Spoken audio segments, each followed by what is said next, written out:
work as an elementary school teacher. I'm a young teacher. I know I still have a lot to learn about my profession, and I take my responsibility as a role model for our youth quite seriously. This happened a couple years ago now, and I'm on the brink of insanity. I can't keep doing this. I see him everywhere now. He's the one you're scared of peering around the corner, but he never does. He's the one in the dark that looks too long, too gaunt, too tall to be a real person.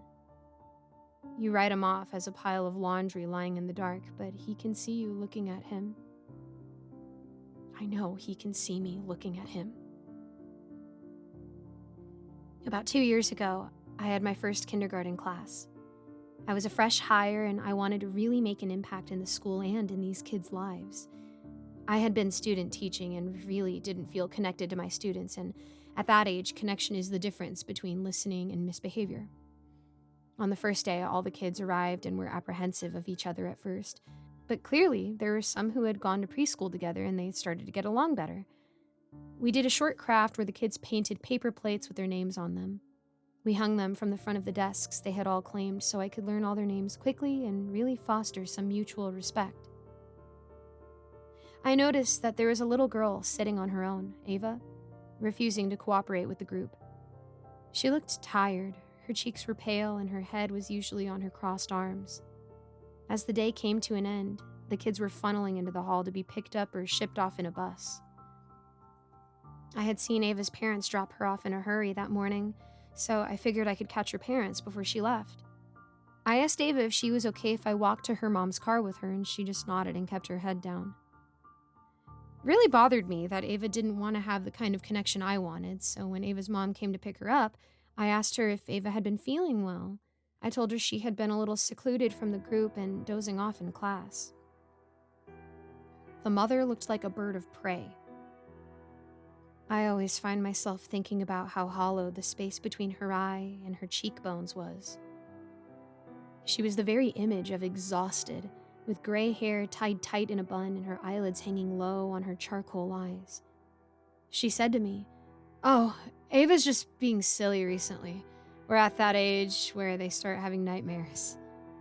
I asked what she meant, but she explained that she was in quite the hurry to get home, so I walked back inside and began to gather my things. After the first day, Ava continued to be a reclusive creature, and I really started to feel bad that she wasn't able to find anyone to play with her at recess. The only time I saw her try to interact with another human was the next day when she tapped on the shoulder of the student in front of her while waiting for the restroom. I think his name was Owen, and he turned around. She whispered something to him, and Ava started to cry. The boy had a look of somber confusion. It looked unnatural for a child of that age to look so skeptical of his surroundings, at himself. I sat Ava down and asked her about what happened, and she just cried. After about 15 inconsolable minutes, she started to sniffle and look at me as if she had just been torn in half. She didn't even need to say anything for all the hair on my body to stand on end. She asked me, "Do you dream about the man with the long fingers?" I don't really know how the rest of that school day went. I was pretty shaken up about the whole situation. When I got into my car, I remember checking the back seat more than once after hearing odd noises. There was never anyone there. The next day, Ava was gone. I gave her mom a call, but the line must have been busy. I tried 5 times before giving up. As I looked around the room, everyone seemed on edge about something. I think they could feel my apprehension, all their curious eyes watching me.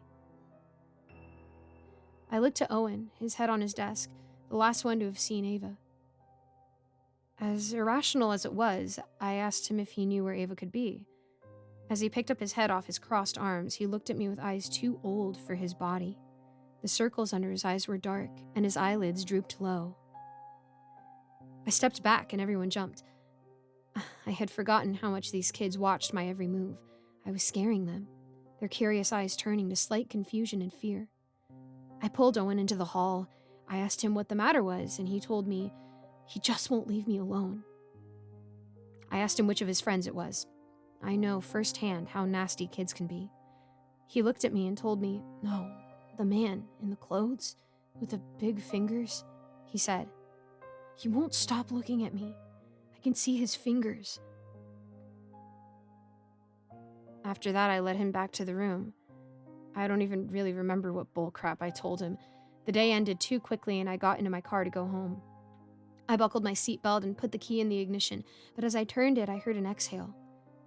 Not my own, but an exhale. As the car came to life, I processed the sound, like lungs emptied through nostrils. I looked in my mirror to the back seat, but it was empty. I know he was there. I didn't see him, but I know I brought him home with me that day. When I walked through the door of my house that day, the shadows were deeper than I knew them to be. The lights seemed dimmer, and the dark seemed to gather in corners like pools of ink. I felt so watched. I saw the world the same way as a scared kid would. Kicked my shoes off and sat on the couch, realizing that I was a lot more bothered about the whole thing than I had realized. I called my fiancé. He was busy and our conversation was rushed. He told me he was sleeping at a close friend's and that he had to go. The brief respite from my own childlike fear had ended quickly, and his disinterest in me made the day somehow more screwed. As the sun set and I was getting ready to go to bed, I went around the house turning off all the lights. The big empty house creaking in the dark, I walked down the hall from the living room to our bedroom. As I passed the bathroom door, I saw him for the first time. He was squatting, his legs pulled up to his chest.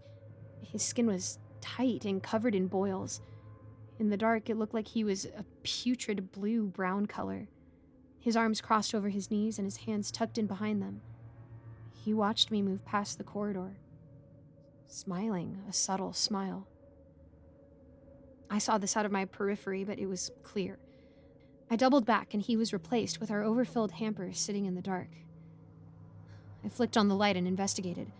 The room was certainly empty, and as I turned off the light on the way out, I saw in the mirror a dark gray-brown hand wrapped around the shower curtain. I turned the light back on and it was gone. At this point, I had convinced myself that I was seeing things. Maybe I was tired and a little scared without my usual companionship in the house. I laid down to sleep with the TV on the Food Network. I always found it easier to sleep with the TV on, and so I fell asleep listening to Chopped. When I woke up, the clock said 2 a.m., and I turned around onto my other side to go back to sleep. My fiancé's pile of dirty laundry was taking up more space than usual, and I felt that childlike fear crawling down my spine. My eyes traced the familiar shapes in the pile: his college t-shirt, a pair of jeans, and finally, I found myself tracing a shape at all familiar. 2 hands stuck out from the laundry, and from inside the pile, I swear, I saw 2 beady yellow eyes. Not glowing eyes, dark eyes, glossy eyes. I stared, paralyzed in fear. I didn't dare move. I stared hard, hoping that if I looked hard enough that the relaxed hands sticking out of the pile would disappear as apparitions of my overactive imagination. I stared until the clock read 3 a.m. The hands stayed, and the eyes began to rise. It took hours. It was 4 in the morning when I could start making out his grotesque skin in the barely present light from the TV.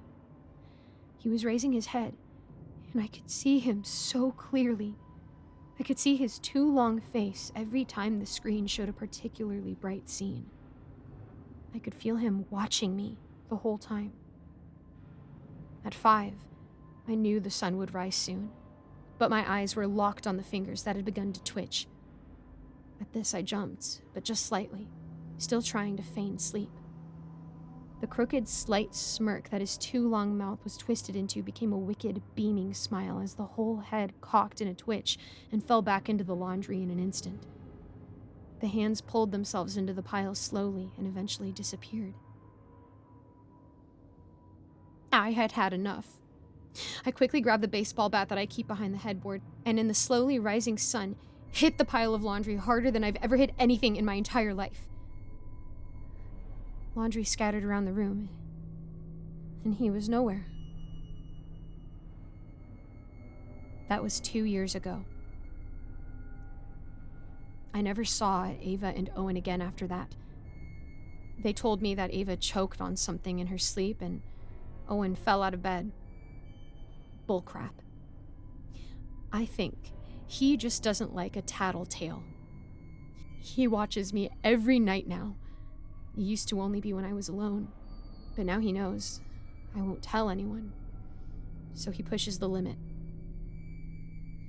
Last night, his hand was wrapped around my bedpost. I woke up to him wrapping the other hand around my ankle. I screamed and jumped and pulled my legs to me, and my fiancé woke up. The hands were gone, but the 2 long marks around my ankles are still there today. The hands were gone, but the 2 long marks around my ankles are still there today. I'm scared to tell him about the man with the long fingers. I'm scared what he'd do if I said anything. He touched me last night so that I would break. He's tired of me.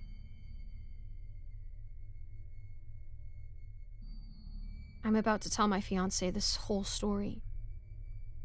I'm terrified of what the long fingers will feel like on my skin. His hands were so rough.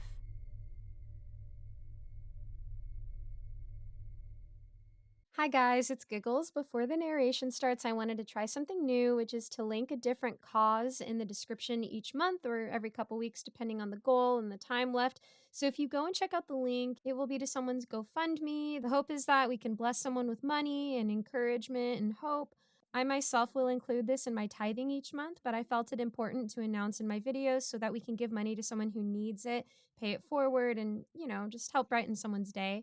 So don't be afraid to donate. Every little bit helps. Thanks for still being with me, and without further ado, it's story time. About a week ago, I grabbed my camera, a small lapel mic, and a spare battery as I left my house. It had always been a bit of a dream of mine to speak to strangers and learn their life stories. I found something so intriguing about the hidden stories within the crowds around me. I wanted to record those stories and share them on the internet. The curiosity clawed at me, begging to be let out. On a Sunday I had off, I set out to fulfill said dream with what little equipment I had. I took the train into my local city. The ride was about an hour long. The train rattled along the tracks as I was basked in the blue-green tinted light from the windows. I hugged my equipment with a hopeful naivete. When the train pulled into the station, I was the first off. I was practically running out of the station and into the streets. I stepped out full of hope and excitement. The day was warm and bright. Well, as I tried to find candidates, I found that people weren't too fond of laying their life out in front of me, and especially not in front of a camera. Some said they just weren't comfortable with it. I wonder what would have happened if I just gave up. If I had just turned down a corner a little farther away. I never would have met him. Him. He was sitting in front of a closed storefront without a sign, cup, or hat to collect money from those who pitied him. He just sat and watched the people pass. He was haggard and wore little more than rags layered over rags. Beneath the layers of tattered coats, his skin was cracked and wrinkled. Dirt worked its way into every fold in his leathery skin. His ethnicity was wholly untraceable and ambiguous. You could stare at him for an hour, come to a conclusion on his background, and then have the decision shaken when you turned your gaze back upon him. His hair was long, black, and thick with grease. There was some unidentifiable factor about him that drew me in. He seemed to be marked with an air of intrigue and, as I would find out, long carried misery. When I approached him, he kept his head to the pavement. Despite the lack of proof to back it up, I was struck with the feeling that he was watching me. If not with his eyes, then by some other sense of his. "Excuse me, sir?" I said to him with poorly covered anxiety. "Would you mind being interviewed on camera? I'd like to know your story." It could be any story of yours. I'm very interested in learning about your life and even sharing it with others. He raised his head, and I was pierced by his gaze for the first time. His eyes were hard to describe. They were the deepest and most experienced eyes I had ever seen. If the eyes are a window into the soul, a glance through these windows reveals generations of clutter. I was taken off guard when he spoke. His voice was hoarse and sounded as if it hadn't been used in a very long time. His accent was about as impossible to identify as his ethnic background. His words were imprinted with a bias towards a language that had either been lost or had died. He told me that he was willing to be interviewed in exchange for a meal. I bought him food from the nearest fast food joint and ran back to his corner. When he lifted his head to watch my return, those eyes contained no expectancy and no emotion. He just watched as I presented him with what I'd bought for him. He ate silently with his bare hands as I set up my equipment. He ate slowly and carefully. I clipped the microphone to one of his tattered coats and started the interview.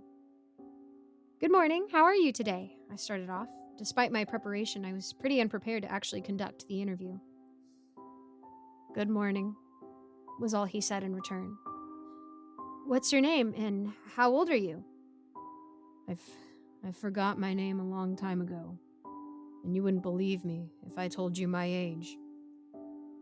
I was taken aback, letting out a bit of an anxious laugh. "Oh, okay, well, where are you from? Did you grow up in the city, out of state, or in another country?" I don't think I've heard a laugh like his before. He choked on every breath. I don't keep track of what it's called nowadays. It's changed a lot over my life. If I'm being honest, I was starting to get kind of annoyed with him. He just wasn't giving me any real answers. "Well, would you like to tell me your story? How you got here and what led up to that?" He paused for a moment, coughed, and spoke. "My clearest and oldest memory is probably my most substantial one. It was a long time ago, but I killed my brother. He had been getting on my nerves for a long time, so I struck him over the head with a stone while we worked. His cries were so terrible. He had never felt such pain before." I think he noticed my disposition change once he said this. "Don't worry," he said in an attempt to soothe me. "I've been duly punished 1,000-fold. Since that day," he continued, "I have been marked. Not a physical mark." He cackled as he saw my eyes search him. "I'm marked by misery. The very fabric of the world around me drags me in such a way that I cannot die. But I cannot exactly live. I wander. I am manifestly incapable of working. Nobody accepts me to work, and I can never seem to grip any kind of tool without it slipping out of my hands. I used to be a great farmhand when I still had my brother, you know. I haven't touched soil since." "You wander?" "I've never been to the same place twice. I walk to some town or city and I beg until somebody speaks to me. Once that seal is broken, I leave and I don't come back. I'll leave once we're done with this interview." "Where have you been?" "Everywhere. I've had a lot of time to roam the earth." He shook his coats and layers of dust leapt up and floated down onto the pavement. "So much time." "How long? Don't say I won't believe you." "I haven't counted. Time doesn't mean much to me anymore. There's today and there is tomorrow. Seasons pass and locations change. I lost track a long time ago. I just can't seem to die. Just as I can't work the land. I can't work a weapon. Whoever I meet, wherever I go, fate's tapestry corrects itself so that I never die. I am fed when I must be fed.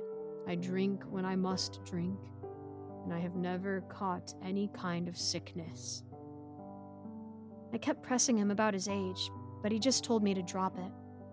Beyond the unbelievability of it, the information seemed too personal and too delicate to give away to a stranger like me. I moved on, asking him, "Well, With so much traveling, do you have any interesting anecdotes? Well, he began, once a man tried to rob me. It was the first time this had happened to me. It was fairly early in my penance for my brother. I genuinely had nothing to my name save my clothes. The same is true throughout my life. He was irate and started swinging a knife at me. I guess this is the first time that I really understood the nature of my punishment. Every slash missed me. The assault ended when a slash missed and the blade sunk into his own side. I don't know what happened after that. That's been pretty consistent. Whenever I'm in serious mortal danger, some brush of disgusting luck leaves me intact. Some brush of disgusting luck leaves me intact. Every gun leveled against me is jammed. Every assailant's attacks have landed only on themselves. The strings of fate tug at them to prevent my death. Would you say you're divinely protected? He shuddered a bit when I asked him that. Absolutely not. I am cursed. Cursed to wander, cursed to observe from afar. Cursed to live, cursed to be unable to form any kind of lasting personal bond. Do you have any idea what that does to a man? I can't say I do. I have had a single friend in my life. It was some dog I fed in some town I've since forgotten. He followed me as I wandered. He was a sickly thing, but I really was quite fond of him. He was killed in the streets by some evil children who wanted to watch me cry. I'm cursed to bring harm to those around me. I've watched the world around me rise, fall, change, live, die, and breathe as I stood distinctly separate and alone. Quite some time into my sentence, I just found a comfortable place in the wilderness and laid there. I couldn't tell you how long I just laid there. I watched the clouds and the stars, and I thought about it all. I've never regretted something more than I regret killing my brother. He got off lucky, if you ask me. Punishment was so new back then. My life feels like a trial run for hell. Eternal life and eternal death aren't so dissimilar. I had no idea how to respond to this guy. This was so far from what I wanted to get out of the interview. I thought I could find someone with fun anecdotes from their early days, a tragic twist in their life, and a heartwarming message to keep trying your best. This just sucked, plain and simple. I resolved to ask just one more question and leave. Do you have anything you want to tell whoever may be watching and listening to your story? He thought for some time. Appreciate death while you still have it. I thanked him for his time, packed away my equipment, and walked away. He turned his weathered eyes back to the pavement as I walked away. I couldn't really put my emotions together. Every thought of mine just seemed to sprint off in an odd direction. The train ride back home was spent in the absence of thought. I scrapped the video when I got home. I just couldn't bring myself to revisit the footage. The only reason I'm writing about it here is so I can just get it off my chest. Appreciate death while you still have it.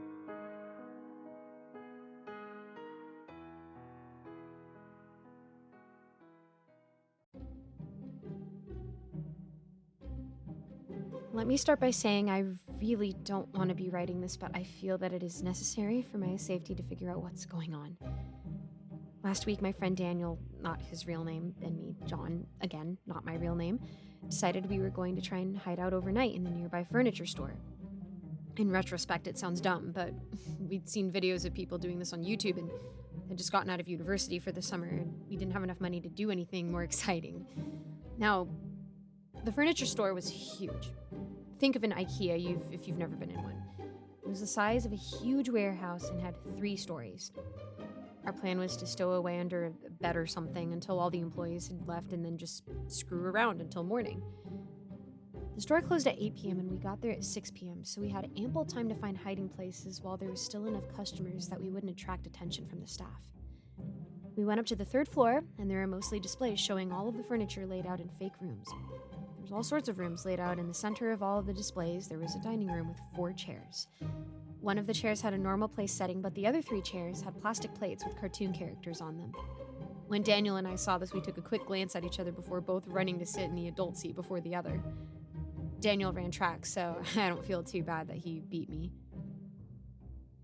"Sit down, Sonny," Daniel said in the adult chair with a grin on his face. "Oh, ha ha," I said. "These are probably all adult chairs and they just replaced the ceramic plates with plastic as they broke. You know, because there's only 1 parent and 3 children."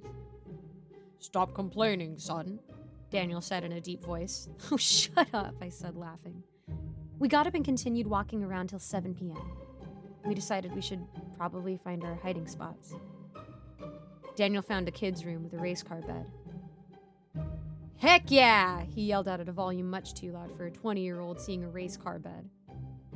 "Cover me while I hide." He bent down pretending to look at the price tag while I stood covering him, pretending to take pictures or something, I don't know. Once he was under, I began trying to find a place of my own. After looking around, I figured that hiding under a bed was probably my best bet. I picked out a king-size bed that, when I was under it, if I looked straight, I could see the dining room in the center, and past that, the race car bed. For a little while, me and Daniel played rock, paper, scissors before I got bored and just decided to turn the brightness down on my phone and doom scroll until the store was empty. I was startled when all of a sudden I heard a sharp screech ring through the air. I looked at the time on my phone and it read 8 p.m. I thought it was odd that the store had an alarm that went off at closing time, but it only got stranger. All of the staff began to usher people out. Me and Daniel began exchanging frantic texts before assuming ourselves that it was probably some store policy so they didn't have to pay their employees overtime. By 8:05, it was dead quiet, and from what I could see, there was nobody left on the 3rd floor. I texted Daniel one last time to tell him that we needed to wait until they turned the lights out before we came out of our hiding spots. My phone then died, a victim of my TikTok addiction. I waited for what felt like 10-15 minutes when all of a sudden the metal double doors that led to what I believe was a storage room burst open and a dozen women dressed in formal attire marched out in a single file line. At this, me and Daniel exchanged puzzled glances. Upon further inspection, I noticed each of the women were carrying things. In order, the women were carrying a glass bottle of water, a bottle of wine, a basket with napkins and silverware, a candle, some sort of metal figurine that I couldn't make out any details on, a large covered platter, a green folded blanket, a red folded blanket, and a blue folded blanket, a 3-foot-tall doll of a girl with red hair, a 3-foot doll of a boy with short blonde hair, and a 3-foot-tall doll of a boy with brown hair. The women set the table with the food and drinks and placed a doll in each of the children's seats. The women worked mechanically, making sure that everything was neat. They placed the metal figurine in front of the adult place setting, and the 3 women with the blankets began walking away from the central dining table and moved towards the outer parts of the showroom. The one with the green blanket moved towards a kid's room display to my left, and the other one with the red blanket went to the display to my right. The one with the blue blanket walked straight away from me, right towards Daniel. She placed the blanket on the race car bed, and I met eyes with Daniel as she did. His face dropped. The bewilderment on his face was replaced by fear. Almost as quickly as they had appeared, the women retreated back through the double doors as orderly as they came. I was at a complete loss of what had occurred. It was closing time. What were they setting up for? And what were the dolls for?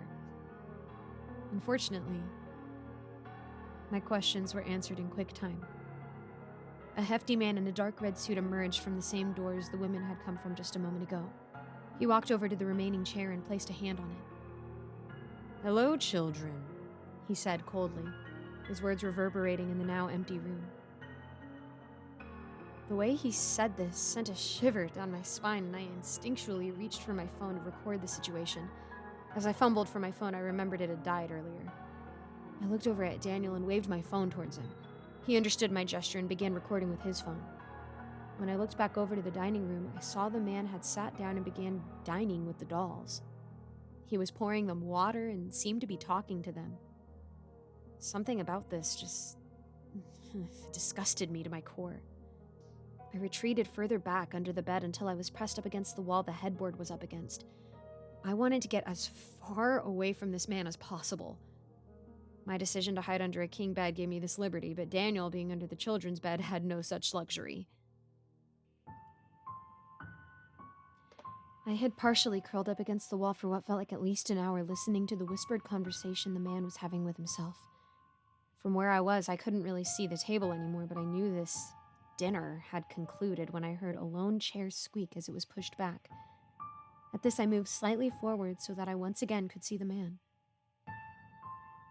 "Time for bed, my lovelies," he said in his soft but disturbing voice. With this, he picked up the blonde-haired doll as if it was a real child and began walking directly away from me. I realized he was walking towards the race car bed and was filled with anxiety that Daniel could be discovered. By the look on Daniel's face, I could tell this anxiety was shared. The man placed the doll down and covered it with the blanket on the bed. He gave the doll an over-exaggerated kiss on the cheek. "I love you." Ugh, that made me sick. I watched as Daniel, now shaking, grabbed his phone, and as soon as the man began walking away, Daniel crawled out from under the bed and began a full sprint towards the stairs and towards the exit. As he left, he gave me a quick glance, conveying both the sorrow he felt and the utter fear. The man in the suit froze and began glaring at Daniel with pure hatred. Without any noise or motion from the man, two of the women from earlier hurried out. One had a revolver and the other a shotgun, and they each offered their gun to the man. The man took the revolver and let off one crack shot in the direction of Daniel. The bullet missed and Daniel ran down the stairs. The man handed the revolver back to the women he had taken it from. The women had returned to the back room. The man continued to tuck in the other dolls, giving them both kisses and saying he loved them. The man walked over to the table and grabbed the metal figurine. He began walking towards the door. However, he stopped a few feet short. "It's rude to stare, you know," he said loudly. How had he seen me? I knew I had to run. He didn't have the guns with him, and the distance between me and him was greater than it had been with him and Daniel. I crawled out from under the bed and ran as fast as I could, as fast as I ever had. "I think I'll be seeing you for dinner soon," he called out. "And your friend as well." I kept running, expecting a gunshot to ring out, but nothing came. I ran down the stairs and through the front doors. Once I was outside, I didn't stop running. We'd taken an Uber there, and I wasn't familiar with the area, so I just kept running down random streets. As soon as my phone had any charge, I tried to call Daniel, but he didn't pick up. I texted him, but was left undelivered. I called my parents, and they came to get me in the morning. I didn't tell them anything that had happened. I told them I had been at the mall shopping and gotten a headache and just decided to stay the night there. I've been staying at their place for a few days now. I've texted Daniel. I've tried to message him on social media, but it looks like he's deleting all of his accounts. I thought he probably just was embarrassed by the fact he had abandoned me there until the morning. I woke up and upon checking my phone, I saw a single message from an unknown number. The message contained no text and 2 emojis, a fork and a plate. I don't feel safe anymore. If they got my number, they somehow know who I am, or they have gotten to Daniel. Both horrific options. I could go to the police, but without the video that Daniel has my testimony would probably lead to nothing but referrals to a psych ward. Now I'm left with a few questions. Did Daniel escape? If he did, how did they have my number? And most importantly, who is that guy? If it was just him, I could dismiss it as just some freak, but his posse of female servants takes this to a whole other level. Has anyone heard of some sort of cult acting like this? Any help navigating this situation would be greatly appreciated.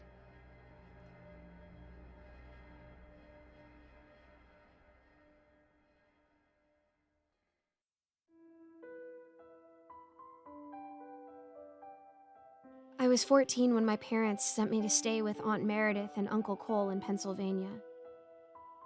I looked forward to a few weeks with my cousins, Sarah and Ethan, in a town that felt like the perfect escape from the monotony of home. Their neighborhood was quaint, A quiet cul-de-sac with tiny lawns and kids playing until dusk. The kind of place where you'd expect the ice cream truck to make its rounds like clockwork. Sarah and Ethan were only a year or two younger than me, but they had endless energy and a knack for finding trouble. Almost immediately, they introduced me to Henry and Jacob, 2 boys from a few houses down. Jacob was 16, tall, with a sly grin that made you wonder if he was always up to something. We spent most days exploring the woods of Kimber Hills at the end of the street, a place that felt wild and alive, where every shadow seemed to hide a secret, and every rustling leaf sounded like a hidden creature. I loved the thrill of stepping into the unknown, but one afternoon, as we were getting ready to head out, a woman from the last house on the street called out to us. She had a kind face and silver-streaked hair pulled into a neat bun. "You kids can play anywhere," she said from her porch, "even down by the creek, but stay away from Puckett Street." We stopped, surprised by her tone. Sarah gave me a puzzled look. "What's Puckett Street?" I asked. The woman's smile faded. "Just trust me, dear," she said, her voice firm.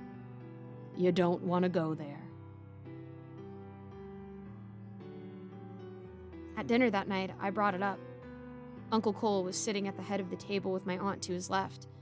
He was usually easygoing, always ready with a joke, but his face darkened at the mention of Puckett Street. He set his fork down with a deliberate clink, eyes narrowing. "You didn't go there, did you?" His voice was low, almost like a growl. I shook my head quickly. "No, we didn't. I just heard about it." Aunt Meredith exchanged a look with him, her fingers nervously twisting the napkin in her lap. "Mr. Stimble lives there," she said softly. "He's not a nice man. Likes to keep to himself." Uncle Cole leaned forward, his voice firm. "You listen to me. Stay away from Puckett Street. No one goes there. Ever." The sternness in his voice sent a chill down my spine. I nodded, too afraid to ask more. For a few days, we kept to the familiar trails, trying to forget about it. But Jacob was curious.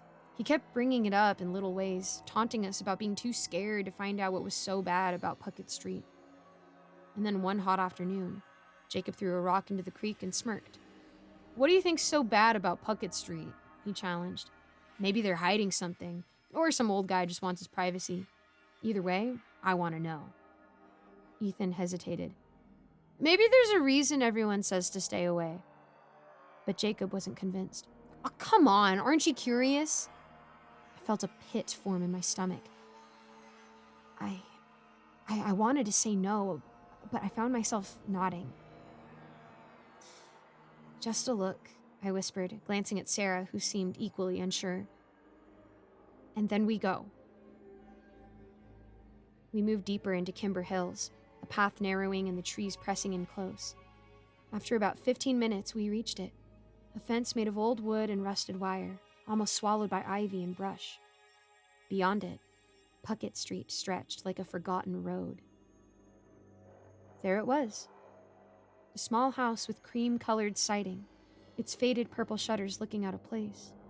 The lawn was too perfect, the rocking chair on the porch swaying slowly despite the stillness of the air. "See? It's just a house," Jacob scoffed. "Nothing special." But everything about the place felt wrong. Too quiet, too still. Before any of us could protest, Jacob grinned and darted across the street. "I'm gonna knock," he called back. We watched, hearts pounding, as he knocked once, twice. No answer. He turned to leave, but then the door creaked open. A massive figure filled the doorway. A hand shot out, grabbing Jacob by the collar and yanking him inside. The door slammed shut, cutting off his scream as quickly as it began. Henry began pushing me and Sarah. "Go, go, go!" he hissed, and we ran, tearing through the underbrush, not stopping until we burst into my aunt and uncle's house, breathless and panicked.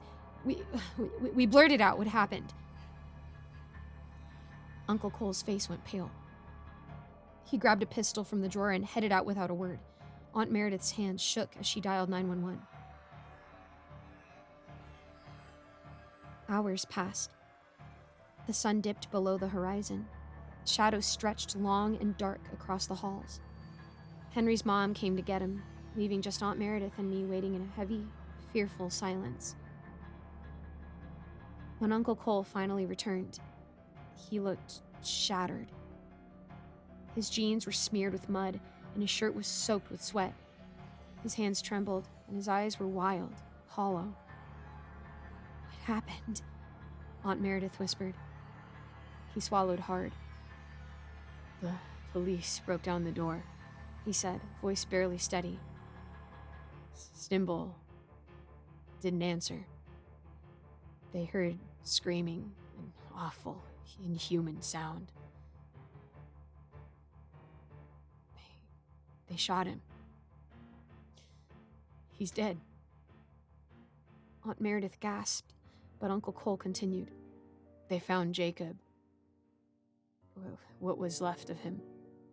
Pieces, scattered, like something tore him apart." I felt a cold dread settle over me. Did Mr. Stimble? Uncle Cole's eyes were wide and haunted as he shook his head. "There was something in that house," he murmured. "Not a man, not an animal, but something." When they shot Stimble, the door to the attic creaked open, and this thing came out, skeletal, thin as bone, eyes burning like embers, and a skull. It moved so fast, like a shadow given life, and it took Jacob's remains back into the attic, clutched in its jaws. The officers, they swear it was some kind of... He rubbed his face, tears slipping down his cheeks. "No one believes them. No one believes us. But now, with Stimble gone, that thing has no one to control it. No one to feed it." Aunt Meredith stood up, shaking. "You're going home," she said to me, her voice trembling, exerting what little control she had over the situation. "First thing in the morning." I didn't argue. I could feel the terror in the air, the way it pressed down on us. They put me on the first bus out, and I never went back. Aunt Meredith and Uncle Cole moved soon after, leaving without a trace, just like they had promised. So, if you ever find yourself in northern Pennsylvania and you see a house with cream-colored siding and faded purple shutters, keep driving. Don't look back. Whatever's in that attic is still there, waiting. The caretaker is gone now. And it's hungry.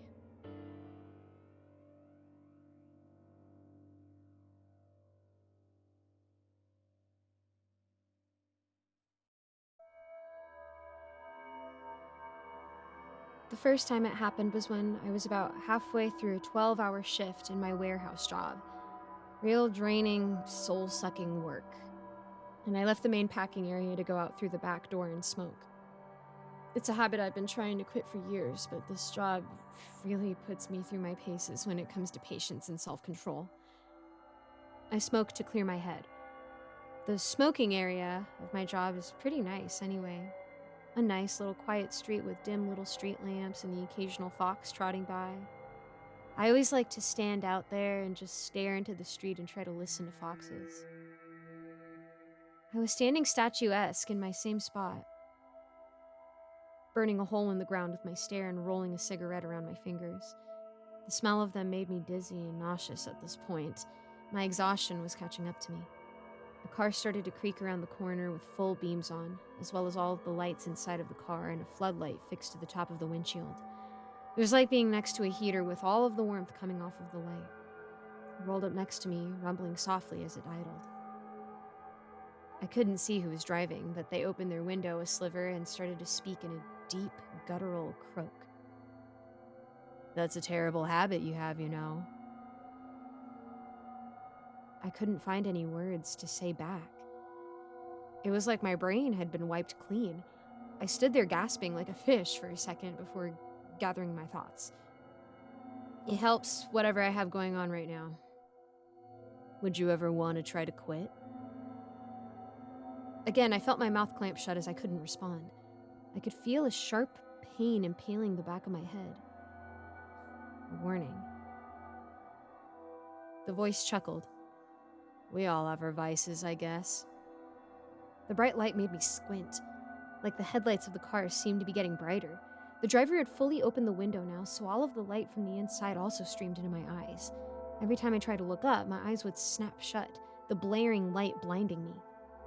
As I was going to put my arm over my eyes and shout at this jerk to turn their headlights off, a whisper of a voice brushed against my ear. The sharp, warning pain in the back of my head turned into a full-on migraine fast. I couldn't make out what it was whispering, but it was whispering loudly, something like "Pie Man" over and over again. The voice was simultaneously surrounding me on the outside and filling the inside of my head, worming its way through my ear canals. It was a shrill scream and a thunderous whisper that made me cry out, dropping my lit cigarette on the damp concrete. There wasn't a chance I was opening my eyes at this point. My teeth gritted together as the voice had migrated from whispering to screaming in the inside of my head in 1,000 shivering voices. This went on for hours. I guess the car must have moved on at this point as the feeling of having a flashlight pressed against my eyelids left. Every nerve ending in my body crackled like a live wire, and I felt myself curl inwards and keel over pathetically. After that, I don't remember much. I passed out on the wet concrete, and one of my coworkers found me. He said that I was screaming in pain, wailing, convulsing, and shivering while foaming at the mouth. He also said as he tried to reach his hand out to me, I grabbed his hand and twisted his wrist so hard I had broken it. I had to take a few weeks off of work because the higher-ups were so spooked about the incident. After a few weeks of trying to remember what happened and only being able to think about the bright light and being so peculiarly drawn to the thought of it, I went back to work. I got about halfway through my shift again, and my coworker asked me if I wanted to go and smoke. I went to say yes, but the words died in my mouth before it could reach my lips. I just kind of stood there gasping, so my coworker gave me a weird look and walked out to the smoking area. All I could think about was the bright light.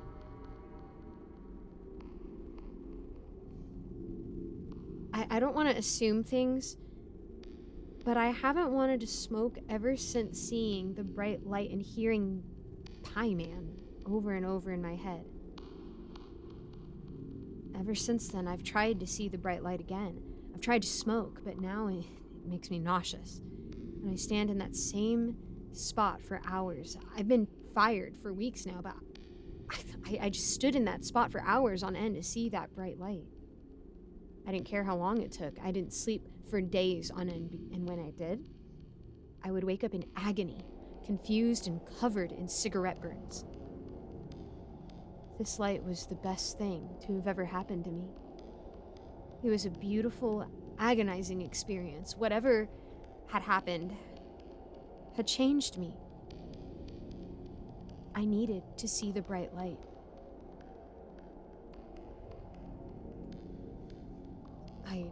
I'd become obsessed. I was rail thin and shivering constantly. My hands shook constantly, and I slept rarely in a crumpled pile next to the spot where I saw it. I feel like I'd become a different person. Like I'd split in two. And the person I'd become and the person I once was were fighting to take over me again. When I did sleep, I'd wake up with notes singed, burned into my body. My old coworker, who had since recovered from the broken wrist, decided that enough was enough, and he let me stay at his apartment and sleep on his couch until I could get back on my feet. I don't remember a lot from this time, but he says that in the middle of the night, I would either wake up screaming about burning, or he would have to wrestle me to the ground to stop me from leaving his apartment to go and sit in the spot again. There is one night I could remember. The second time I saw the bright light. There was a quiet buzzing in my head, like TV static, and chanting of the Pie Man name got louder and louder in my head. I could finally see the light again. My coworker was found with several broken bones, burns all over his chest and arms, and a snapped neck. He's seen it now as well.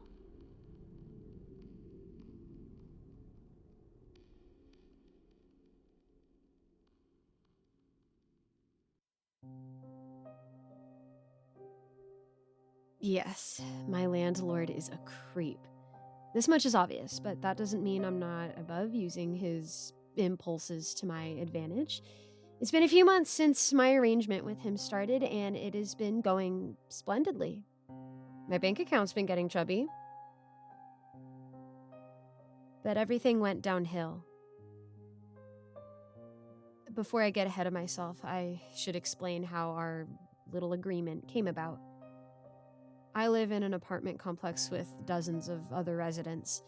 The complex's landlord lives just a few doors down from my apartment, so you can imagine how often I walk by every day. Anytime I walked by his apartment windows, Jared, the landlord, would always walk up to the glass and eye me up and down, head to toe, but his eyes always seemed to linger when he got to my shoes. Frankly, it was as creepy as you can imagine, and I was growing sick of it. I was honestly ready to move out, but as I was coming home from the gym one day, the apartment doors swung open. In the frame stood Jared, visibly salivating, his eyes clearly fixed on my sneakers. I gripped the little bottle of mace on my keychain, ready to spray his face if he tried anything. He suddenly darted to his pocket, and I flinched and pointed the mace in his direction. Luckily for him, I stopped when I heard the sound of Benjamin's crinkling in his hands. Luckily for him, I stopped when I heard the sound of Benjamin's crinkling in his hands. Wow, wow, wow, he announced, showing me the money in his hand with his other palm facing me. He would look at my eyes and then return his gaze to my feet. Slowly bending over, he places $300 bills on the ground between us. Oh wait, no, stop that. Stepping back and giving me space as if I was some sort of caged animal. When he was far enough away, he pointed back at my feet. "I'll trade you for those," he said while slurping back his drool. My shoes?" I questioned, confused. "No, your socks." His eyes widened when he spoke the word socks. I felt this overwhelming feeling of disgust wash over me. "Ew, no," I responded with sassy conviction.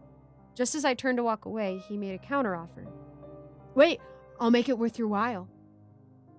He reached into his back pocket and pulled 2 more crisp $100 bills from his person. $500 for a pair of dirty, worn gym socks? I had heard that some guys were into that kind of thing, but sheesh, I never imagined that my nasty, gnarled feet could garner this much compensation. While I was intrigued, I would be betraying my personal morals if I handed my socks over for him to do who knows what with them.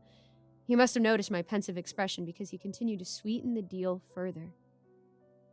"Tell you what, I'll cover your rent every month if you just leave your worn socks on my door every time you walk by." His eyes did not waver. This man was dead serious. My jaw dropped at his offer and a smile inched across his face as he realized he had me. Before anyone judges me, my rent is $1,500. As a broke college student, this man was offering me something I couldn't refuse.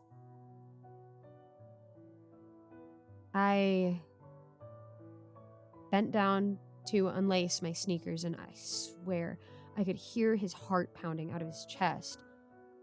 It wasn't mine. I'm not quite sure. I've never done anything like this, so you can imagine the conflicting emotions I was feeling. I pulled my sweaty socks off my feet, and a twinkle formed in his eyes as my toes met the open air. His stare caused me to scrunch my toes away, pressing my toenails against the hot midday concrete. I tossed my moist, balled-up socks into his hands. He picked up the money and handed it over to me. I was slightly confused. He said he'd cover my rent, but he was also handing me the $500. My face must have screamed confusion because he clarified. Think of it as tip. I was shocked. When I didn't take the money, he laid it back on the ground and slowly stepped back into the apartment door, shutting it closed. I hesitantly picked the cash off the ground. I was a few $100s richer and free of the burden of my rent payment. This, however, did not free me from the mild guilt I felt. As the weeks drew on, I stayed true to our agreement. Every time I would walk by the office, I would stop to take my socks off, placing them at the foot of the office door. Jared also abided by our agreement. In fact, he went above and beyond. Anytime I would lay sweaty gym socks at his door, I would end up finding an envelope wedged into the crack of my door, usually with some creepy message saying something like, "Keep 'em coming." But behind his notes would always be a huge tip. I don't care who you are. If someone is throwing money at you for something so idiotic, you're gonna do it. Well, one day, I decided to wear a pair of flip-flops on a quick run to the grocery store. The first time since our agreement started that I did not wear socks. When I returned from my little escapade, I had nothing to lay at the door. I didn't think it would matter much. I'd already given Jared a few dozen pairs of socks. But I was wrong. When I didn't stop at Jared's door, he rushed out in what I thought was a fury. "What are you doing? Where's the socks?" His outbursts made me cower inside my hoodie. But as I looked into his eyes, I could see they were giving off fear rather than anger. I don't wear socks with flip-flops, I said in a shaky tone. Jared gripped 2 handfuls of his hair and produced a very guttural scream of frustration through his throat. "You don't know what you've done! I'm going to have to pay for this." From behind him wafted out the pungent reek of body odor. I surmised it was the weeks of dirty socks lying around the apartment, but as I glanced over Jared's shoulder, I noticed a figure resting atop his couch, dressed in quilt-like garments. As my eyes adjusted, the figure started to become clearer. It was not an actual person, but a life-sized doll, stitched from the many socks I'd given him over the weeks. It was facing a little TV, and I could tell Jared had just been snuggled up to the doll because the couch cushion next to the doll had the distinct impression of Jared's backside. My ears began to ring at that creepy sight. Jared noted my gaze and moved to dispel any misconceptions about the situation. It's not what it looks like," he said, showing me his clean palms. When my gaze didn't break connection with the doll, he tried breaking it with his body, stepping in front of my line of sight. The doll briefly disappeared behind Jared's frame, but as I craned to see the doll, it moved. The doll's head slowly pivoted away from the TV and looked towards the door. A woman's monotone voice came in the direction of the faceless figure. "Honey, did she bring some more?" My senses were overloaded. I instantly went into flight mode and darted off towards my apartment. As I ran away, I heard Jared pleading for mercy. "No, please, honey, I'll make it up to you," he begged. But as the door creaked closed, I heard several loud bangs and Jared's anguished screams. For the next week, I was too scared to walk by Jared's door. I opted to take the long way around to the parking lot whenever I needed to go somewhere, but as much as I tried avoiding Jared, I had this strange feeling that he was watching me. A suspicion quickly confirmed when I ran some trash to the dumpster. As I tossed the garbage bags in the container, I had a feeling that someone was staring at me from around the far end of the apartment's walls. I don't know what got into me, but as I walked around the opposite end of the apartment's size, I pressed my body against the masonry, waiting for whoever was spying on me to step out into the open, as if I didn't already know.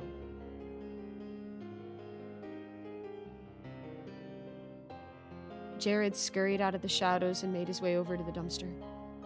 He didn't hesitate to jump in, tossing out the garbage bags I had just disposed of. When they rested on the pavement, he gripped them open, presumably looking for old socks. I, however, knew that he wouldn't find any. I already had all of my old, worn-out socks. I won't be tossing out any old pair for some time. But as Jared pulled out the contents of my bathroom's disposables, I saw his eyes gleam with excitement.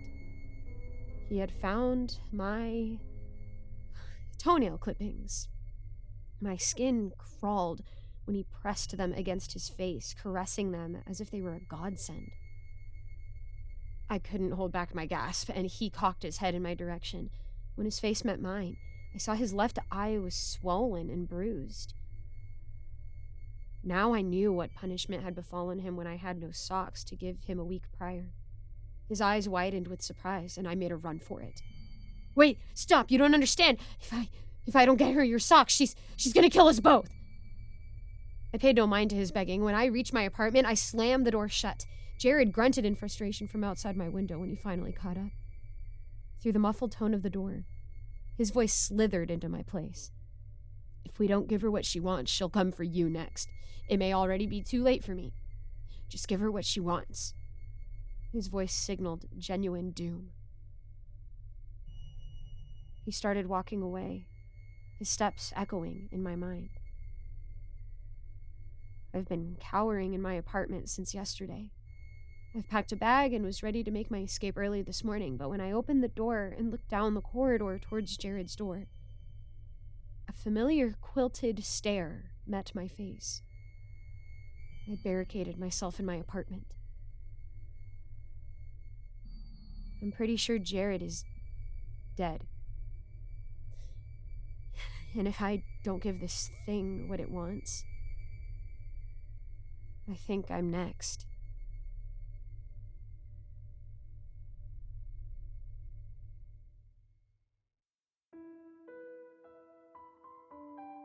I first started noticing that something was wrong about 3 months ago. At the time, I was working from home and would usually light a scented candle while I worked, which usually helped me relax and stay focused on my work. I would usually burn through a candle a week, but over time, the candle started to take less time to fully burn up. At first, I thought that this was because of a change in ingredients the company that made the candles used, but the problem persisted after I switched candle brands, which I once again blamed on the candle manufacturers. I kept this belief for another week until the first incident. While getting up from my computer desk, which faces away from the candle, to take a quick bathroom break, I caught a glimpse of the lit candle.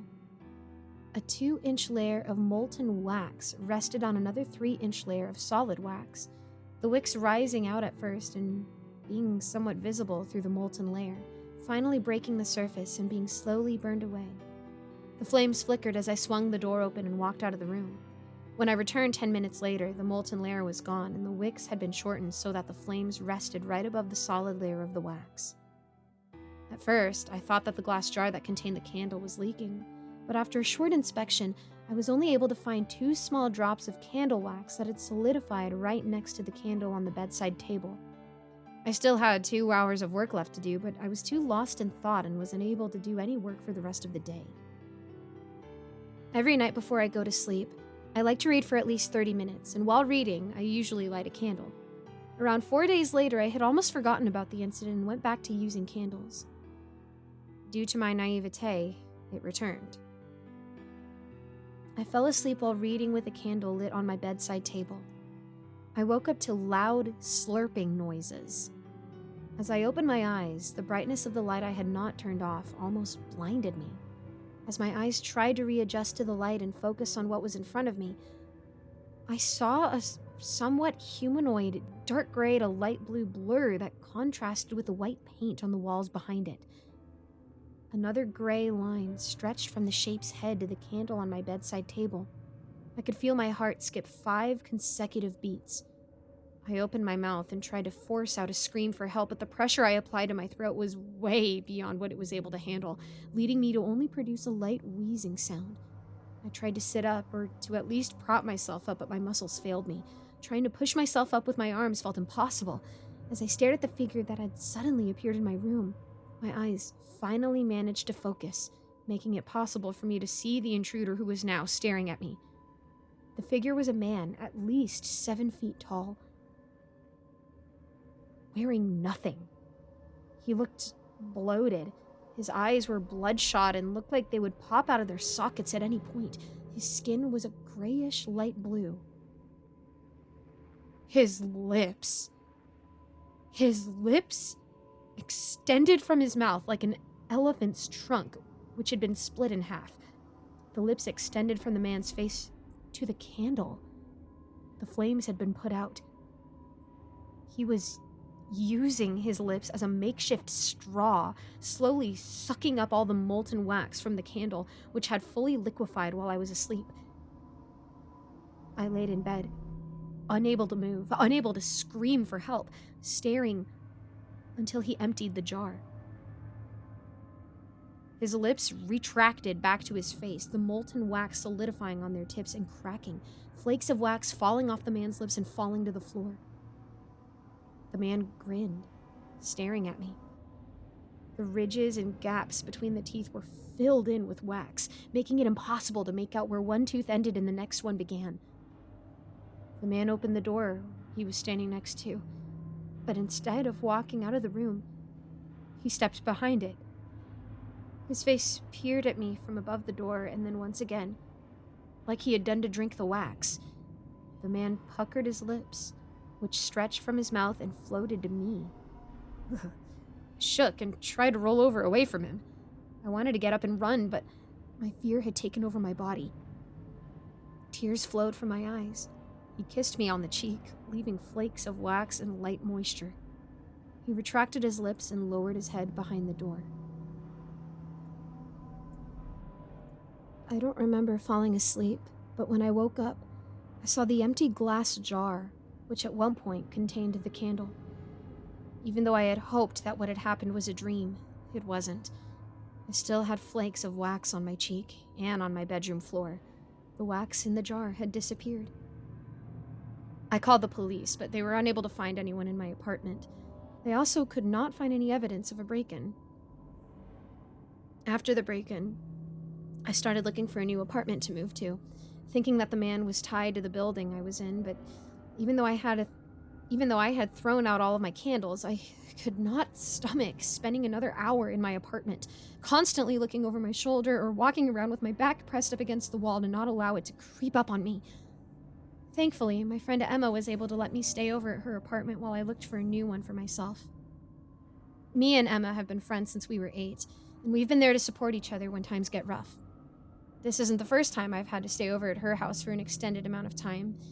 In fact, I've had to stay over at Emma's as many times as she's had to stay over at my apartment, whether it was because of evictions after losing a job, breakups, or a candle wax drinking squatter. I didn't even know if it was human. I mean, sure, it looked like one, but human lips are not supposed to do what his did, and somehow it didn't have a reaction to molten wax being poured down its esophagus. I didn't tell Emma about what happened, the details at least. I just told her that a man had broken into my house and was watching me sleep. The only people I told the truth to were my therapist and the cops. And all of them disregarded what I told them as my mind making things up after a traumatic event. For a while, I believed what they said. I mean, why wouldn't I? But then I started seeing him again. For a few days, I thought it was my mind playing tricks on me again like it had done during the night of the incident. For split seconds out of the corner of my eye, I would see the outline of a tall, bloated figure. At first, they were hours apart, but after a while it became constant. He was standing in each room I passed, in every single dark corner I glanced past. And then he spoke. "Feed me." It stood in the kitchen, peering over from a small gap between the fridge and the sink, where the trash can that had been knocked over onto its side usually stood. His voice was raspy, and every word that came out of his mouth was distorted as if he were gargling water. But still, I could somehow clearly make out each word he said from over 15 feet away. "Please, just leave me alone. Why are you following me?" I shouted at the figure, the same fear that had taken over my body during the night I saw him for the first time, paralyzing me, making it impossible for me to move anything other than my eyes, eyelids, and mouth. "I'm starving. I need you to feed me," it replied again, now stepping out from behind the fridge. He stepped directly onto a rotten banana, its mushy brown contents seeping out of the peel under the pressure of his decomposing foot, which was covered in scabs and took up the same grayish light blue color as the rest of his body. He mostly looked the same. His bloodshot eyes bulged from their sockets, but now his tongue was swollen. It peeked out from between his bloated, cracked gray lips. It stared at me, waiting for an answer.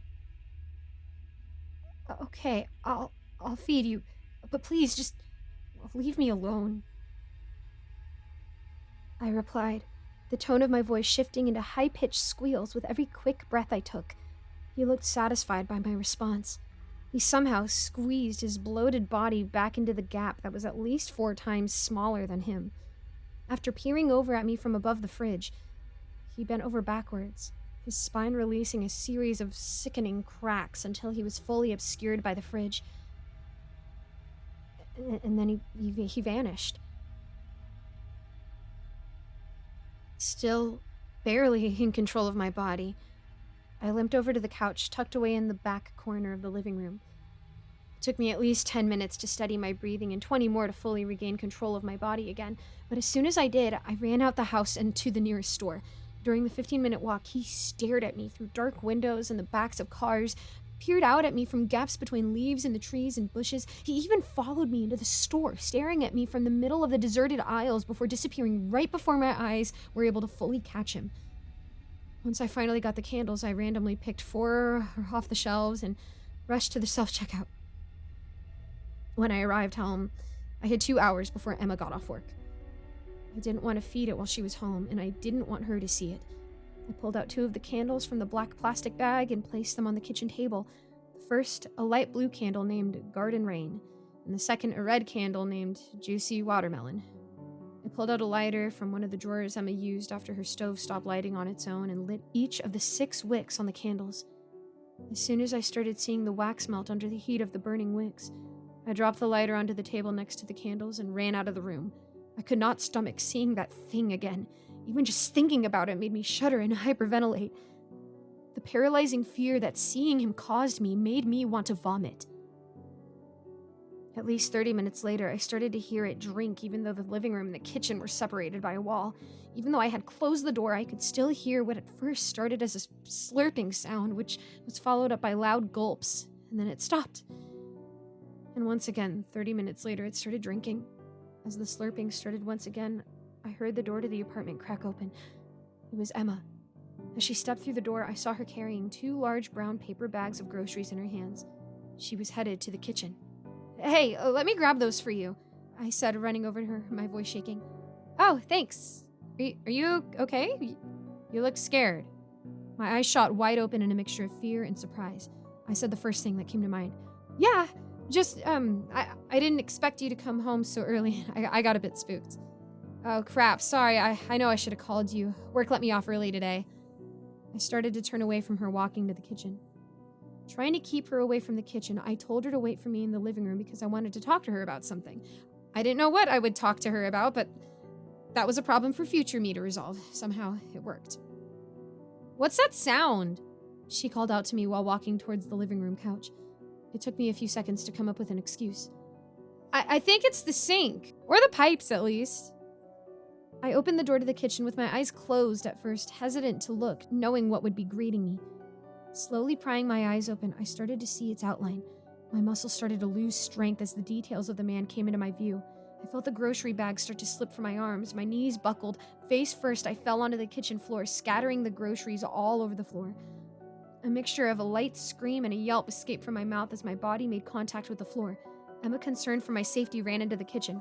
She didn't scream. Using all of the strength and mobility I had in my muscles, I rolled over expecting to see her face drenched in terror, my body frozen, still unable to move, just like my body had done the first time that I saw him. But Emma looked concerned. The man was gone. She crouched down beside me. Oh my gosh, are you okay? What happened? I looked around, observing my surroundings. I tripped on the little thing at the bottom of the door frame. I finally managed to blurt out another excuse. Not being able to remember what the name of a door sill was, I started to sit up, using a part of the energy that had returned to my body. Pain pulsed through my chest and arms. Emma looked at me with a concerned face. You've been acting really weird since I got home. Are you sure you're okay? Yeah, I think I'm just having one of those days, you know? The confusion on Emma's face said that she didn't know. And to be honest, I didn't either. I guess my luck of pulling random excuses out of my butt ran out. Emma thought that she triggered some sort of PTSD response after barging into the house unannounced, at first apologizing, then trying to change the subject to stop my trembling, which I was still unsuccessfully trying to hide from her. Did you buy candles? Emma asked, picking the groceries apart from the garbage that spilled out of the can that the man had knocked over, placing them on the table next to the now half-empty glass jars. The flames flickered above the inch or so of molten wax the man was unable to finish drinking. Yeah, I've been struggling with work lately. They usually help me focus. Interesting combination you've got going on here. She looked at me and smiled slightly. I smiled back and chuckled to seem normal. Yeah, even I don't know what I was trying to accomplish here, to be honest. I tried to help Emma clean up the spilled groceries, but she did not let me. She told me that I needed to recover like I had been in a car crash instead of having taken a little tumble. After a few seconds of silence, Emma spoke again. Anyway, what do you want to talk to me about earlier? A quick jolt of stress shot through my body. In a jumbled mess of lies and fear, I'd forgotten what I had told Emma. I sat there in silence for a few seconds, unable to come up with an excuse. I don't remember. It wasn't anything serious, though. Oh, dang, did you hit your head, too? She said once again, proudly smiling at her joke. At this point, Emma picked up the last bag of potato chips from the floor and placed it on the table. And then she opened the fridge and started loading the groceries into it. Anyway, I gotta go get back to work. I blurted out after a few more seconds of awkward silence. All right, well, good luck. I walked over into the living room and sat down in front of my workstation, which now consisted of a laptop sitting on a small foldable TV tray that had just barely enough room left on it to fit a small USB mouse. The last thing I remember before I fell asleep was me mindlessly scrolling through apartment listings while Emma watched a random 90s horror movie I'm positive only had a budget of $500. I woke up with a light, stinging pain shooting through my dry throat, and a dim hissing sound caused by thousands of water drops striking the ground outside filled the room. I pressed the spacebar on my laptop. The brightness of the screen blinded me temporarily.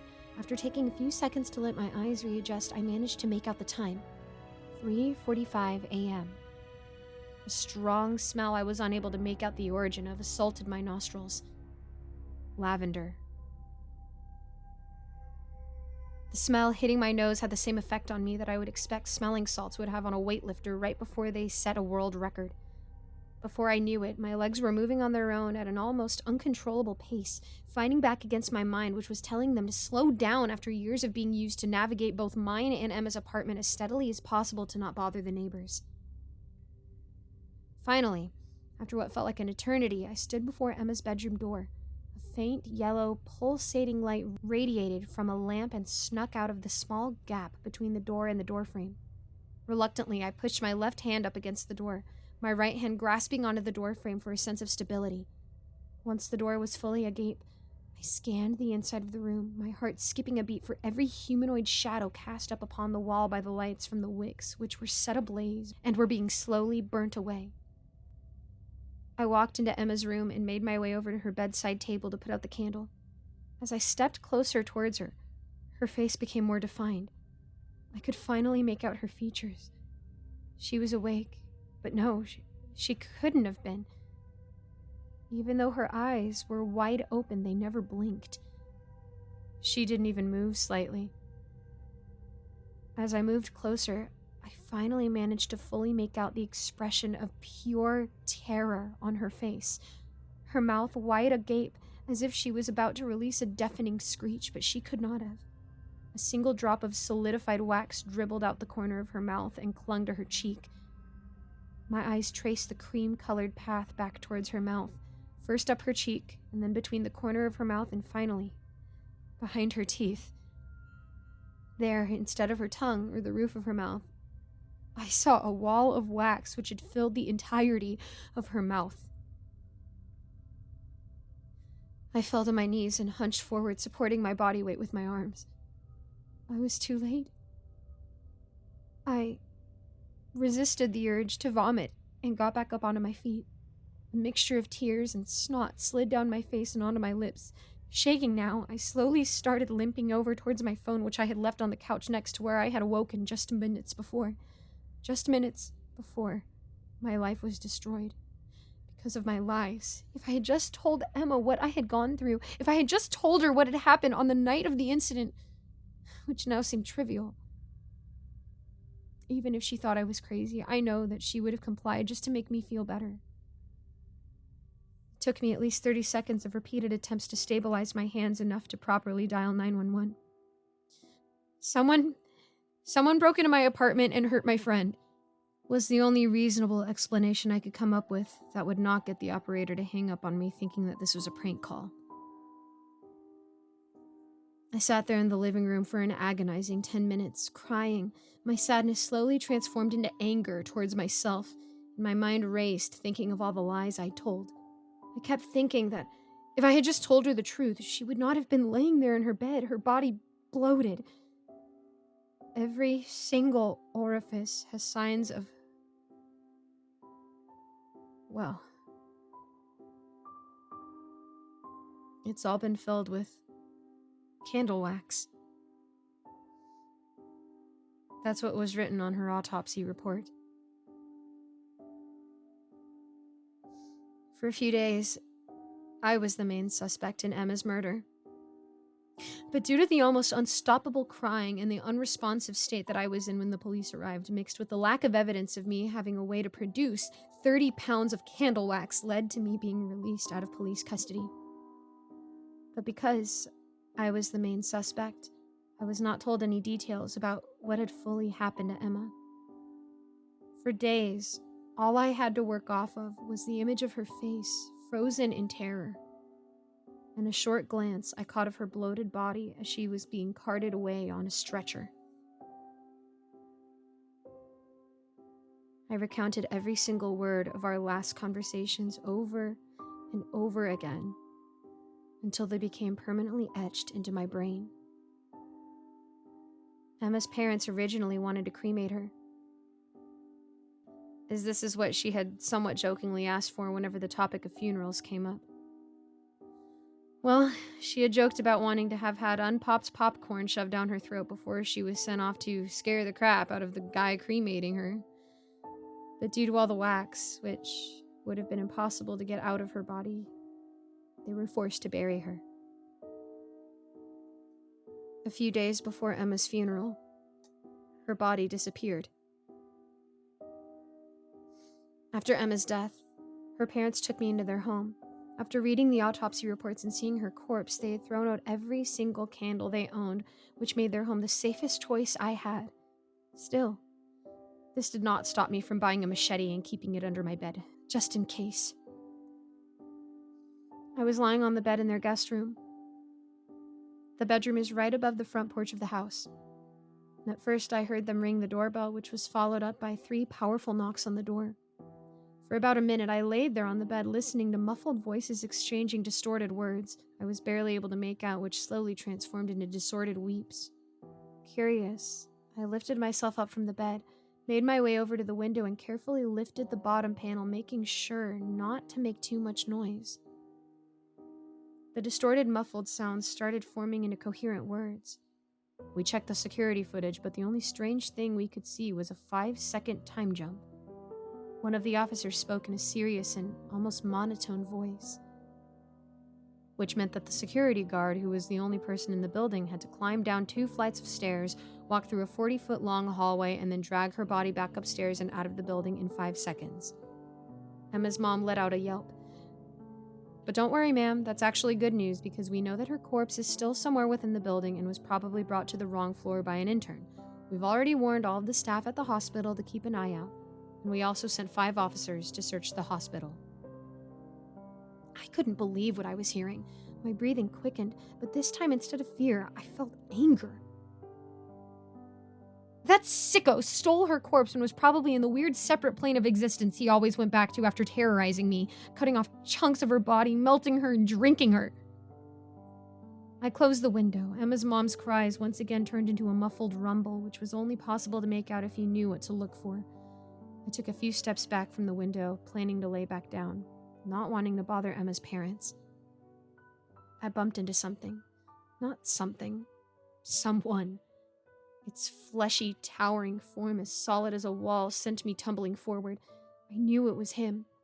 He had returned to take me too, to stretch his swollen, cracked lips, push them down my esophagus, fill my lungs and stomach with wax. But despite all of that, this time I was not scared. I was angry. And I was not going to stand there in terror like I had the last time I saw him. I fell forward onto my knees, my face missing the windowsill just by mere inches. I put my hands onto the floor, lifted one of my knees, and rotated 180 degrees, now facing the monster. To the right of him, pushed up against the wall, was the bed. Light from the sun reflected off the metallic button which kept my machete in its sheath. The man started to stretch his lips. They were moving towards me, waving and wiggling through the air like a snake slithering towards me. I dove towards the bed, one of my feet pushing off of the floor and the other pushing against the wall, which creaked under the pressure applied to it. I flew for a few moments before slamming down onto the carpet and sliding forward. The heat generated by my skin and brushing against the carpet released a sharp, stinging pain throughout my body. My outstretched arm landed just a few inches short of the machete. I quickly bent my arms, pushing my body up, and crawled towards the machete. My fingers wrapped around the handle. I spun around, my back pushed up against the bedside table, once again facing the man. He was still facing the window, but his lips faced me and were just a few feet away from me for what felt like minutes, but was most likely no longer than a second. I struggled to hook my finger under the strap, securing the machete into its sheath. As the lips inched towards me, the man started producing gurgling noises. He was regurgitating wax. I finally pulled the machete out of its sheath. I swung the blade at the man's lips. The blade was not met with any resistance as it sliced through the man's lips, which landed on the carpeted floor with an audible thud. The man did not have a physical reaction to my counterattack. His lips kept creeping towards me. Once again, I slashed at the lips. Still no reaction. I repeated this at least 3 more times. I wanted to kill him. I wanted to take revenge for what he had done to Emma. But fighting back was pointless. I realized that no matter how much I tried to hurt him, I couldn't kill him. I couldn't get rid of him. My rage dissipated and a mixture of fear and sadness crept in and soon took over my body. I screamed for help. I screamed in fear, in agony. Tears streamed down my face as the man's lips finally reached my face. He wasn't met with any resistance as his lips snuck between mine, pried my jaw open, and finally started to slide down my esophagus. I heard the cops run up the stairs. They started banging on the door, asking if I was okay, only to have been met with muffled screams. Hot wax started to pour down inside me. The stinging pain of the heat made me want to plunge the machete, which I had dropped onto the ground next to me, into my stomach to create a gaping wound that the wax would hopefully funnel out of. The texture of the man's slippery, oily lips matched the poison-like flavor of the wax, caused me to start gagging. I felt my insides bulging, like at any moment my intestines would have been filled to the point where they would pop. I wanted to vomit, to drain myself of the filth I was filled with, but his lips had plugged my throat, not allowing anything to get out. Hearing my muffled screams, the cops started kicking the door down, the man retracting his lips. The suction aided my attempts at cleansing my insides. I got onto my hands and knees, streams of molten wax pouring out of me, solidifying on the carpet. With another loud thud, the door swung open, slamming into the wall. And the man was gone. That's the last thing I remember before I passed out. But according to one of the doctors who was in the ambulance that brought me to the hospital, I was still semi-responsive during the first 10 minutes of the ride to the hospital. Approximately 13.4 pounds of wax were removed from my body. The doctor said that I was in critical condition, and some of them did not expect me to make it. One of the officers who was there that day, the man attacked me. Took a report of what had happened to me. Due to the unmistakable evidence of what had happened to both me and Emma, the fact that this was the third instance of me reporting something like this, the police finally started investigating who this man might have been. Around a month later, I was discharged from the hospital and once again have been staying in the living room.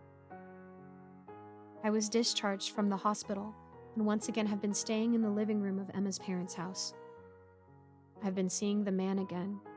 Candles were not allowed in the hospital I stayed at, which means that he's probably very hungry.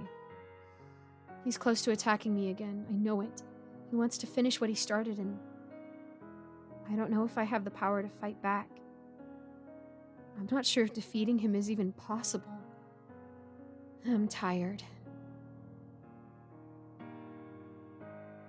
I've been seeing Emma too. Her bloated, reanimated corpse often appears to be standing next to the man. If I let him take me, will I get to join them? I've tried asking them, but they don't answer. They just stare. I can't keep living in constant fear, always looking over my shoulder. And I miss Emma.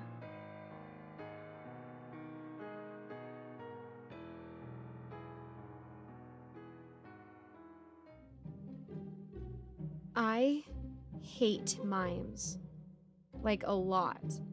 A lot of people say clowns are the creepy ones, but honestly, I feel like mimes are way creepier.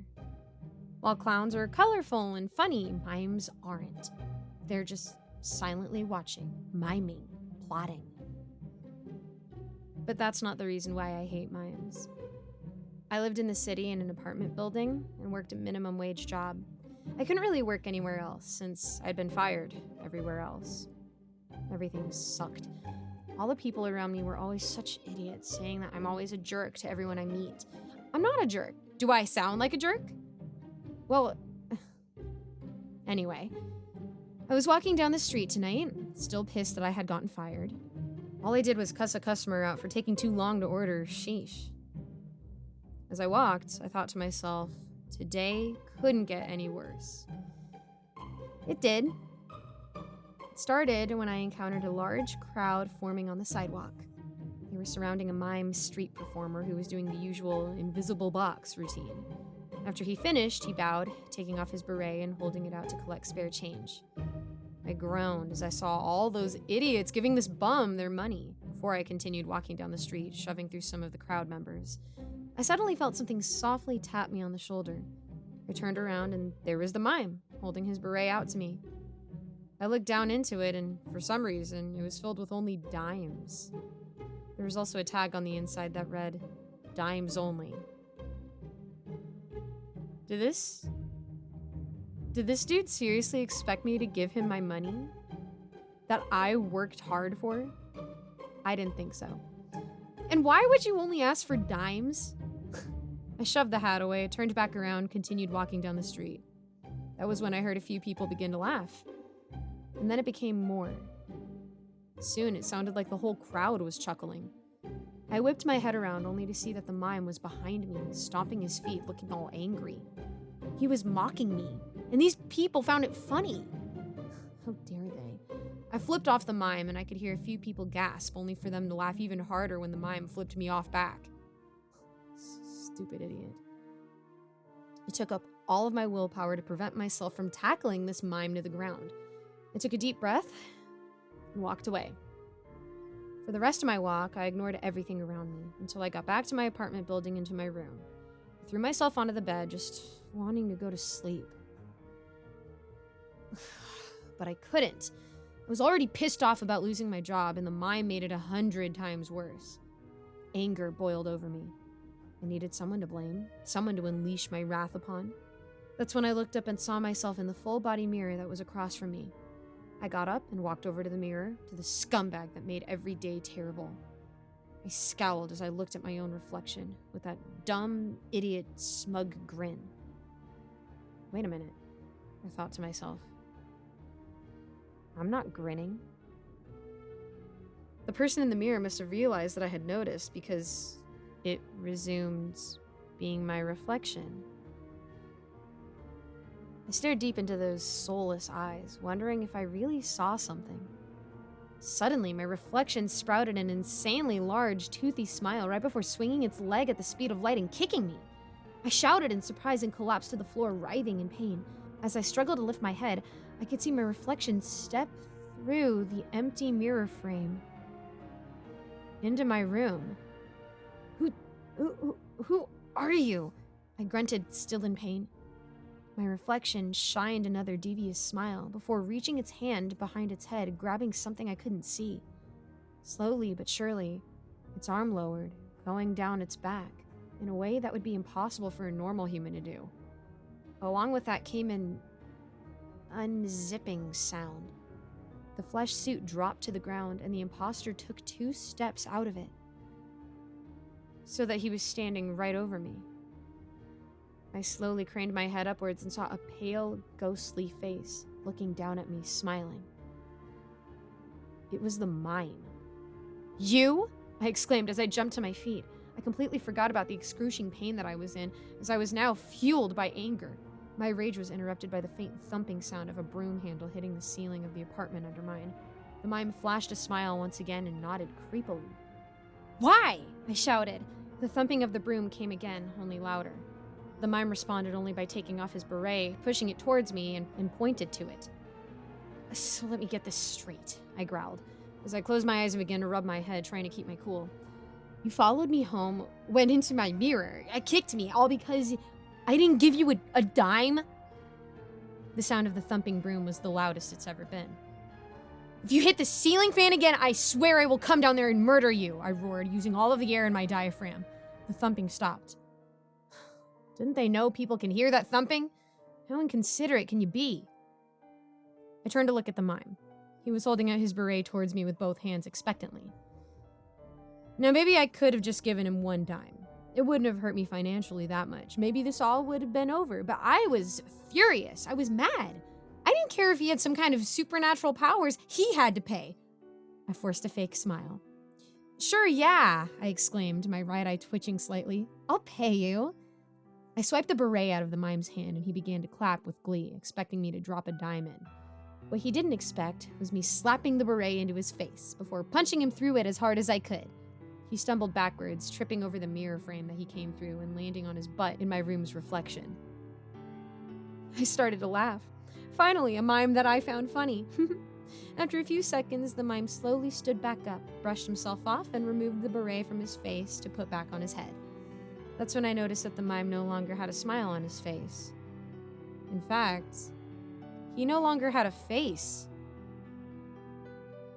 There were just 2 bottomless pits where his eyes were supposed to be, but I could still tell that he was somehow staring at me, this time with malicious intent. He then started to claw at where his mouth used to be, and I watched in horror as he created a new mouth by tearing off his skin, revealing several rows of disgustingly long, sharp teeth underneath. The rest of his body started to morph in disgusting ways that you couldn't even imagine, and a screeching sound filled the air. Oh no, I'm not doing that today. I instantly ran to my door, swung it open, and flew out into the hallway. On the other side of the hall, I could see the elevator. I sprinted for my life towards it. I could hear whatever the heck that thing was barreling down the hall after me, its ungodly screaming becoming louder and louder. Just as I was a few feet away from the elevator, its doors opened, and I saw a man who was over 6 feet tall, jacked, and had a scowl on his face. He was also holding a broom. Crap. broom guy saw me as well and took a step out of the elevator towards me. So you're the one screaming about killing me. Well, guess what? I have this... Oh, what the heck is that? I shoved past him, catching him by surprise and causing him to fall to the floor before running into the elevator, pushing the button and going to the bottom floor as fast as I could. I glanced down the hall and saw the mime, which didn't even look remotely human anymore, charging on all fours. I also saw the guy with the broom glaring at me. "Screw you," said the broom guy right before the elevator doors closed, sparing me from watching the mime tear his insides out. The wait for the elevator doors to reopen felt like it took forever. I was worried that the mime was going to burst through the ceiling and kill me. Fortunately, the elevator doors did open before that could happen. Unfortunately, it was not the first floor of my apartment building. With a ding, the elevator doors slowly opened, and I stepped out utterly confused. I was back inside of my apartment room. I turned back around to go into the elevator, but it was gone. I felt something softly tap my shoulder. I whipped around to see the mime. Shoot! Ugh! The mime had his arms stretched out to me, holding his beret, as if he didn't just try to kill me 5 minutes before. I had enough of this, all of this. I shoved the mime back away from me. For the last time, you aren't getting any of my dimes! Besides, who just carries dimes around? I don't even know if I have any. That's when I saw the mime flapping his mouth up and down, mocking me.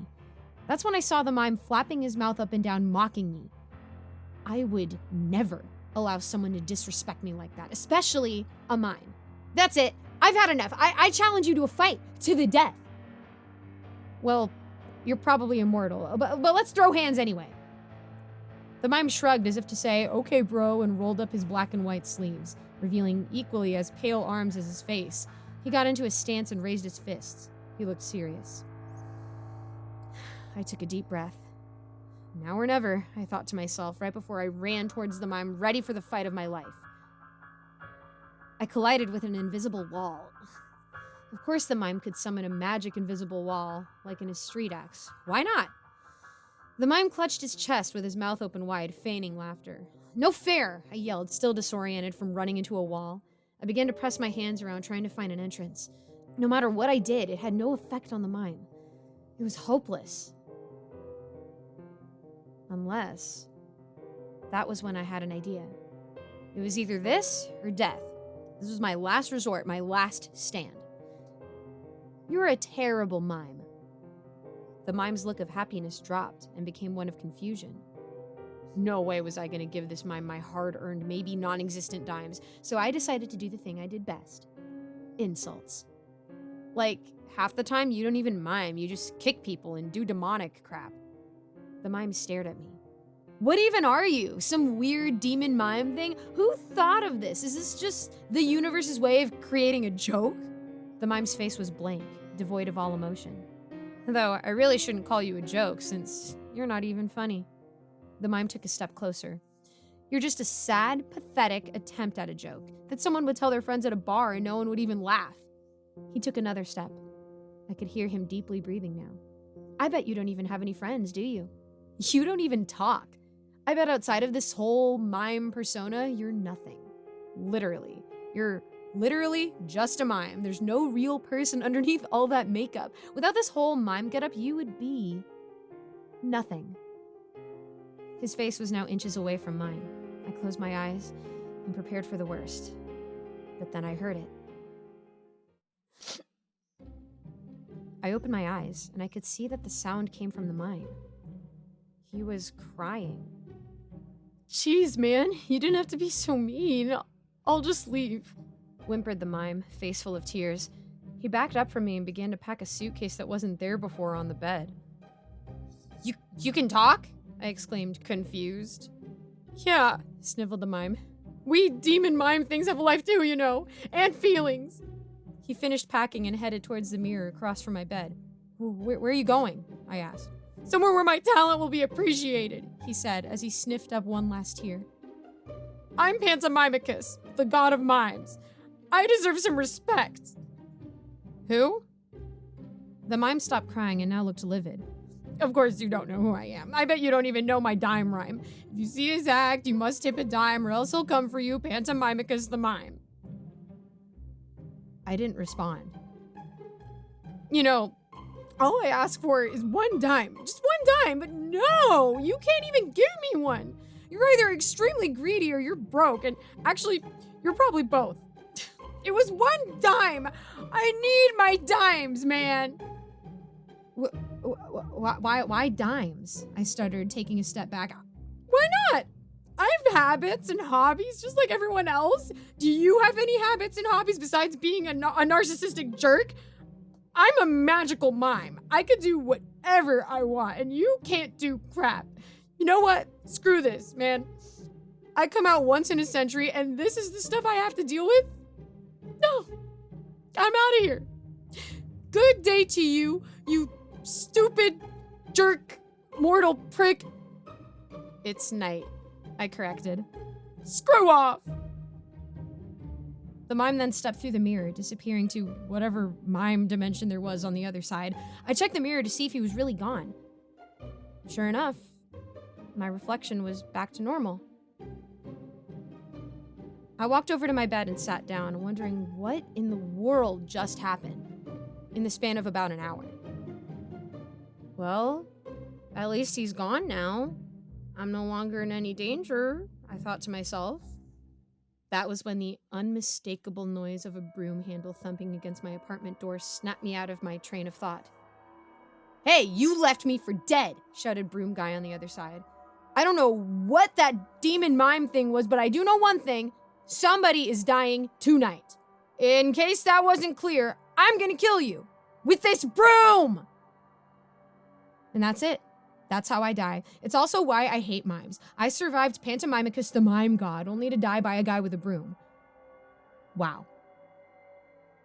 I figure that since I'm dying anyways, I might as well type down everything that led up to this moment. Breaking down a door with a broom isn't a fast thing, so I had plenty of time to write everything down with some extra time left over. I think I'll make a few closing statements. Today has been extremely weird. I've been chased around by a supernatural mime, defeated him by insulting him, and I'm about to be killed by a guy with a broom. But maybe there's a lesson to be learned here. Maybe, just maybe, I shouldn't have been a jerk to everyone that I've met, which could have prevented a demon mime god tormenting me because I didn't give him a dime. Speaking of, I'm gonna go check if I actually did have a dime this whole time. Turns out I never had a dime in my pocket or my apartment. You know what? There's no lesson to be learned here. My life just turned to crap over a series of random and bizarre events that made literally zero sense. I couldn't do anything about it. You can never truly know in life whenever you'll run into a magical mime with a desire for dimes or a man with a broom and a thirst for vengeance. Well, maybe there can be one thing learned here. I guess my life really turned on a dime, huh? I'll see myself out. I'm just gonna sit here and wait for him to come at me with the broom. Thank you so much for listening to this narration. I hope you enjoyed. A quick thank you to my patrons, Rinku Starr, William Hartley, Cupcake Hips, Alonzo, IC Narrates, and Jesse Hartley. Again, thank you all so much for your support. If you've got any prayer requests, feel free to reach out to me on any social media, and I would love to know how I can be praying for you. And also, about each month, I link a different cause in the description to donate money to, people going through some tough surgeries or funds for victims of natural disasters, etc., etc. If you've got a little extra money to give to someone in need, I've got at least one link for you each month in the description. So that's there for you to do that if you feel that you can. Even if it means that you unsubscribe from my Patreon, that's absolutely wonderful. Much love, and thank you guys again for listening, and I'll see you in the next video.